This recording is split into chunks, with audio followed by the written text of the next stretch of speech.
un vin de terroir, c'est une question assez complexe, tout considéré. Je pars de l'idée qu'il faudrait déjà que je définisse dans ma tête qu'est-ce que c'est un terroir. Et dans la définition de terroir rentre pas mal de paramètres. Rentre le paramètre physique, qui est tout ce qui est et qu'on voit autour de la vigne, donc le lieu, l'air, le contexte un peu de l'immersion. J'ai trouvé que toujours considérer un vin immergé dans sa réalité physique est quelque chose de très important. Venir se promener là où le raisin est fait a été toujours pour moi quelque chose de très très très important. En tant que vigneron en culture biologique et biodynamique depuis plus de 20 ans, un vin de terroir, c'est un vin qui part dans une trilogie. Normalement, il y a 4 niveaux, je dirais le minéral, végétal, animal et humain. Et on va partir du minéral. Le terroir, c'est un endroit, un sol, une roche. Ensuite, on a la deuxième strate, c'est la plante, donc la vigne en l'occurrence. Et on a l'animal qui intervient indirectement, mais intervient également dans la biodiversité d'un vignoble. Et finalement, on a l'humain, le vigneron, la vigneronne. Un vin de terroir, c'est une confluence de ces différents paramètres, qui est unique au monde, parce qu'un terroir, finalement, c'est une empreinte minérale, climatique et humaine qui est unique, qui est aussi unique que nos empreintes digitales. Qu'est-ce que c'est un vin de terroir? C'est une question qui est assez vaste. On est plutôt sur je dirais pour le résumer assez facilement, qu'on est sur un vin qui représente l'identité, l'originalité du lieu sur lequel il a été produit. Donc c'est là que la question commence. Qu'est-ce que c'est le lieu où il a été produit? Pour moi, c'est un sens assez large du lieu, puisque dans ces notions de terroir, on a de manière communément admise et connue de tous la notion de géologie, évidemment, mais ça va bien plus loin que ça. Il y a aussi la question de climat, de microclimat, et au-delà de ça, il y a aussi l'aspect humain, qui est parfois moins cité dans les notions de terroir, et pourtant les traditions, les personnes, les sensibilités des personnes qui évoluent, les habitudes, les adaptations au lieu, tout ça, c'est des choses qui font pour moi partie du terroir aussi. Alors le terroir connu, mondialement connu ici à Unavir, c'est le fameux Grand Cru Rosaquer. Rosaquer, ça veut dire le champ des roses. Le Rosaquer, sa spécificité, c'est d'être vraiment adossé à la montagne vosgienne. Donc le massif juste là-haut, évidemment, ce sont les Vosges, donc c'est une barrière climatique. Les nuages restent accrochés au sommet des Vosges. Ici, on est dans la zone de Colmar, c'est la ville la plus sèche de France. Il pleut très peu, environ 500-600 mm par an. Donc le Rosaquer, c'est très spécifique puisque il bénéficie quand même de cette protection. Donc il y a très peu de pluie. C'est donc un climat très sec et peu de vent également, bien sûr, protégé. Et également, en fait, l'ombre portée du massif le soir rafraîchit quand même ce terroir, puisque nous sommes orientés sud-sud-est. Donc ça pourrait être très chaud, mais grâce donc à la proximité avec la montagne vosgienne, ce terroir bénéficie donc de cette protection, est un terroir à maturation lente. À l'arrière de Rosaquer, nous avons un autre terroir de Unavir qui est très réputé, qui s'appelle le Mühlforst. L'origine même de Unavir est liée à cette source qui jaillit de sous cette église et qui rejaillit juste un petit peu plus bas, ici où se trouve cette fameuse fontaine Sainte-Une. Je considère qu'il y a quand même un facteur qui est un facteur plus mystérieux, qui est celui de l'interprétation de tout ça par le vigneron. Et du coup, pour moi, le vigneron fait partie de ce triangle de qualité, mais aussi d'expression du vin et du coup, la façon dont lui voit. Et donc, voir à travers ses yeux ce qui est la réalisation de ce fruit et puis de la transformation de ce fruit fait partie. Pour moi, le terroir, ça part de la source, c'est la source de tout.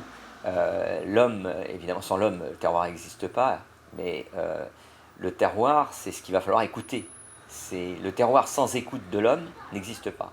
Le terroir, c'est une matière, c'est un sol, mais c'est une interaction tertielle, c'est une interaction entre tous les éléments de la nature, c'est-à-dire la faune, la flore, le vent de l'année, tout le climat, etc., de l'année, qui va se produire et qui va faire une interrelation entre le ciel et la terre, entre la vigne et la terre, l'enracinement profond dans les roches, etc., les forces mécaniques, les forces magnétiques qui vont être médiatisé par l'eau du terroir. Hein.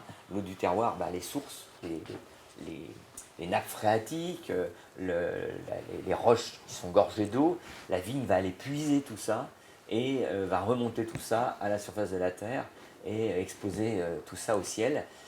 Eh bien, à un moment donné, si le vigneron respecte tout ça, il y aura 20 terroirs au bout. Mais le terroir, c'est l'ensemble de ces énergies qui vont fusionner dans le vin. Et ça, je pense que rien qu'en disant ça, on sait déjà qu'il n'y a pas autant de vins de terroir que ce qu'on peut imaginer. On voit souvent le terroir comme un objet figé. C'est le cas pour la partie géologique. Ça pourrait presque être le cas pour le côté climatique, bien que là aussi ce soit en train de changer. Et c'est encore moins le cas pour la question humaine, puisque bien sûr une tradition, c'est quelque chose d'ancien, mais c'est quelque chose aussi qui peut vivre et évoluer et s'adapter aux autres facteurs. Donc finalement, cette notion de terroir est plus complexe, subtile et surtout évolutive qu'il n'y paraît au premier abord. En Bourgogne, par exemple, c'est une mythologie. La mythologie de chaque lieu existe dans les bouteilles. Et ça aussi, c'est du terroir. Parce que l'histoire d'une parcelle qui a 800 ans de plantation de vignes ou de 1000 ans, elle est transformée. Elle est transformée par la vigne elle-même, c'est-à-dire les plantations, etc., la façon dont on a travaillé, les émotions des gens. La terre, elle mémorise tout ça.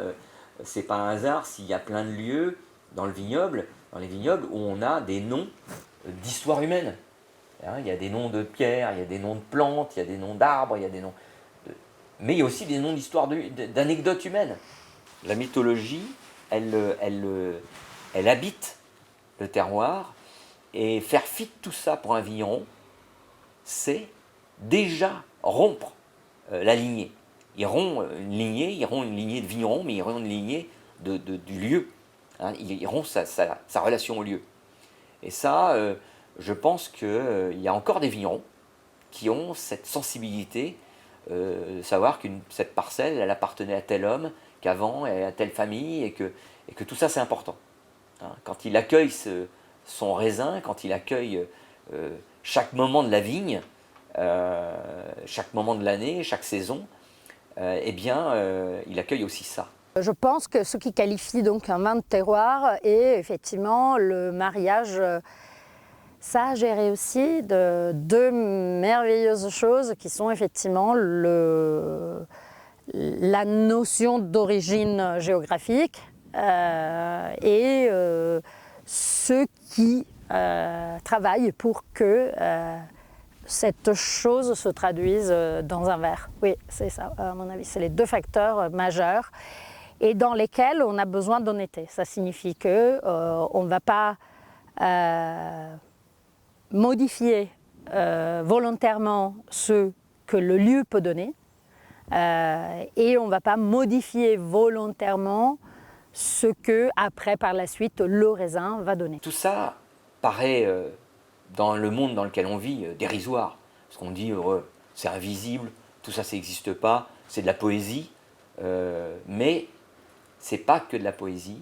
D'abord, la poésie, elle est incarnée, et c'est tout simplement parce que et c'est ce qui va amener les très grands vignerons à faire fleurir dans leurs bouteilles le terroir, faire fleurir une magie de tout ça. Et c'est ce qui va donner à certains vins une dimension complètement supérieure aux autres, qui vont nous donner, au-delà du goût, une ivresse absolument fabuleuse. Et ça, c'est le terroir pour moi. C'est vraiment, c'est beaucoup plus complexe qu'une analyse anglo-saxonne, une vision anglo-saxonne. C'est-à-dire, on analyse le sol, on fait un carottage, on dit voilà, le sol c'est ça, le terroir c'est ça. C'est déjà pas mal quand ils pensent comme ça, parce que souvent il y en a plein qui pensent que ça n'existe pas. C'est une espèce de poésie française. Mais c'est pas que ça, c'est beaucoup plus.